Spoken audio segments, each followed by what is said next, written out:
السعودي وضيعها. 승부차기가 끝나기도 전에 이미 만치니 감독은 경기장을 빠져나가고 있었습니다. 오늘 경기의 모든 것을 설명합니다. 120분의 혈투 끝까지 경기장에 남아 환호한 팀은 대한민국이었습니다. 비상식적인 경기였습니다. 조별리그 마지막에 만치니 감독은 무려 9명의 선수를 로테이션시키며 체력 안배에 모든 것을 걸었습니다. 한국은 주력 선수 전부가 말레이전을 뛰었습니다. 심지어 장소는 중동이고 날씨와 환경 모두 사우디에게 익숙하며 3만 초록빛 관중까지 그냥 그들의 홈이었습니다.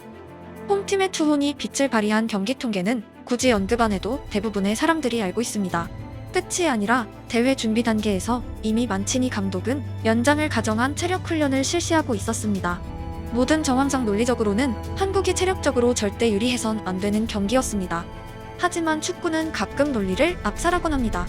만치니가 몇 달에 걸쳐 차곡차곡 쌓은 빌드업의 대반전은 후막 막판과 연장전에 오히려 한국팀이 사우디보다 더 많이 뛰고 있었습니다.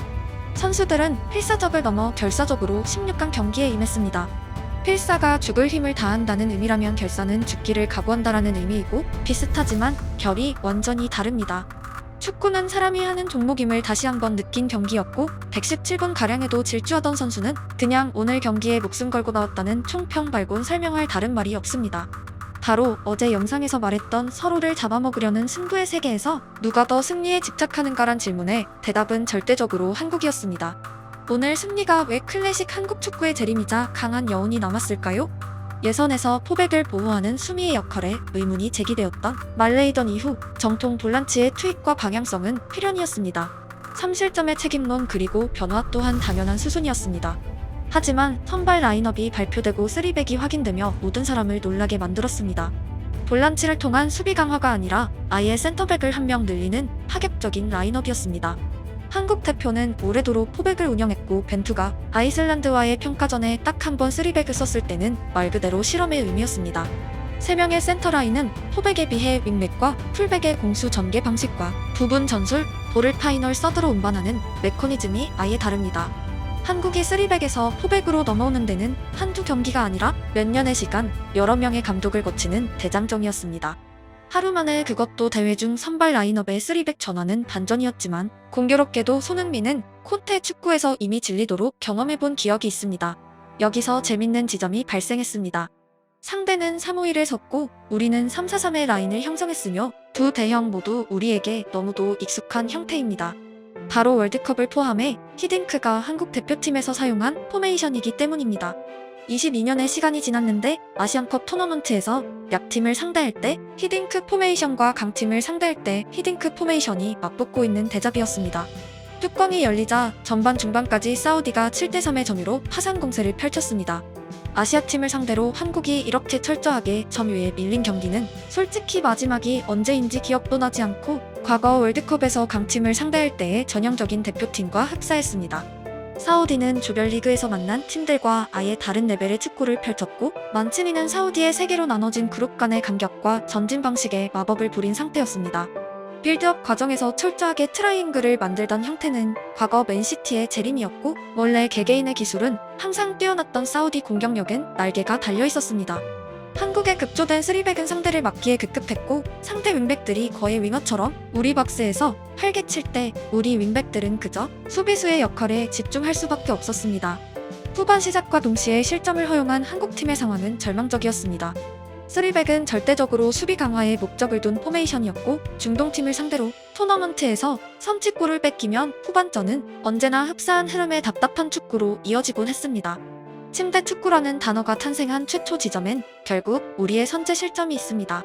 더욱이 앞서 언급한 이유로 체력에서 한국은 절대 유리한 경기가 아니었고 벤치는 역습에서 무조건적인 선취 득점에 승부수를 띄우고 있었습니다. 결과적으로 3백 싸움에서 한국은 돌파구를 찾지 못했고 경기 중 포백으로 전환하며 본래의 축구를 하고자 노력했습니다. 여기서 반전이 일어납니다. 후반 중반도 되기 전에 사우디 양 윙백의 발이 현저히 느려지기 시작했습니다. 일부 선수는 파울 상황에서 분명 의도적으로 오래 누워있는 모습이었지만 일부 선수는 아예 스프린터 빈도와 속도가 전반과 비교해 확연히 다른 모습이었습니다. 눈으로 지켜보는 것 이상으로 70분까지의 경기가 타이트했다는 의미이고 그들이 그토록 오래 준비한 체력 프로그램의 결과로는 의외에 가까웠습니다. 그 순간 한국 선수들은 전반과 크게 다른 게 없었습니다.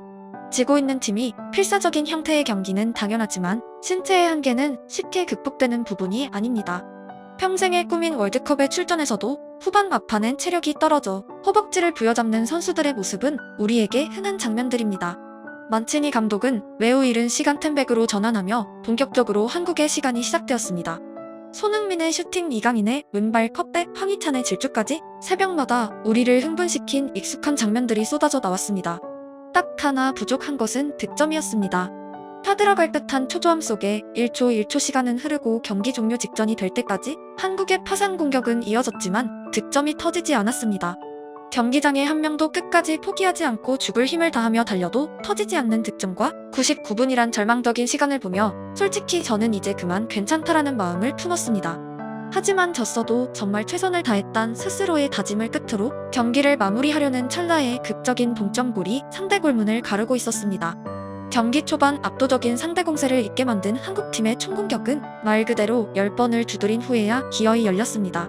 연장전에 돌입한 한국 축구는 완전한 과거의 재림이었습니다.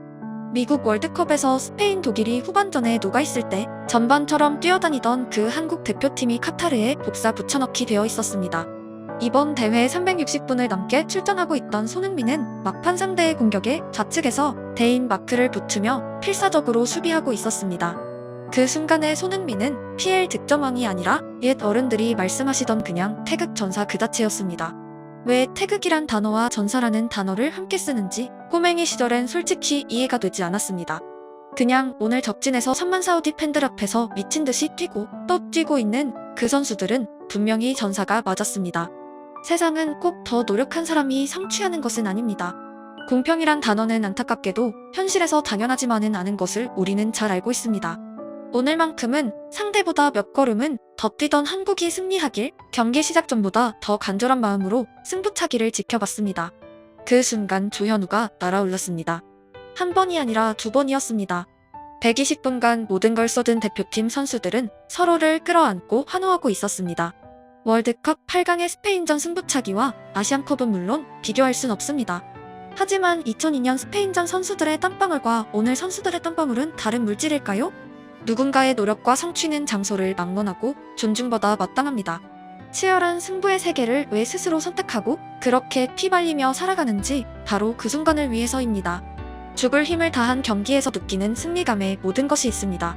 지면 밥맛이 없을 정도로 쓰러린 축구를 왜 새벽에 잠도 자지 않고 보고 또 보는지 팬들 또한 스스로 납득한 경기였습니다. 바로 응원하는 팀의 승리를 공유하고 선수들이 노력하고 거둔 성취감을 마치 내 것처럼 느끼기 위해서입니다. 좋은 경기 보여주셔서 감사하다는 팬들의 인사는 중동에서 내가 직접 뛰지 않고도 환희를 준 노력에 대한 감사입니다. 그 감사는 축구를 넘은 무엇인가를 사람들에게 남겼을 때 더욱 디테일이 살아납니다. 같은 의미에서 영상 만들어주셔서 감사하다는 인사를 잊지 않는 여러분들은 여러분이 생각하는 것보다 훨씬 더 좋은 사람입니다. 여러분은 당연하다고 생각하는 그 인사를 평생 한 번 하지 않고 살아가는 사람들도 많습니다. 오히려 누군가 밤새워 만든 창작물을 보는 것을 자신의 당연한 권리로 생각하는 사람들도 있습니다. 세상의 모든 아웃풋에는 누군가의 노력이 있고 당연한 것은 없습니다. 새벽녘 승전보는 여러 의미에서 특별했습니다. 이제 안 될 것 같다라는 순간에 타올랐고 기어이 도달했기 때문입니다. 과거의 한국 축구처럼 결국 투혼이 빛났다는 것은 반대로 숙제가 남았다는 의미입니다. 우리가 3백에서 4백으로 전환한 것은 더 공격하기 위해서였고 더 세련된 축구로 가기 위해서였으며 투혼 단계로 접어들기 이전에 기술로 승리하기 위해서였습니다.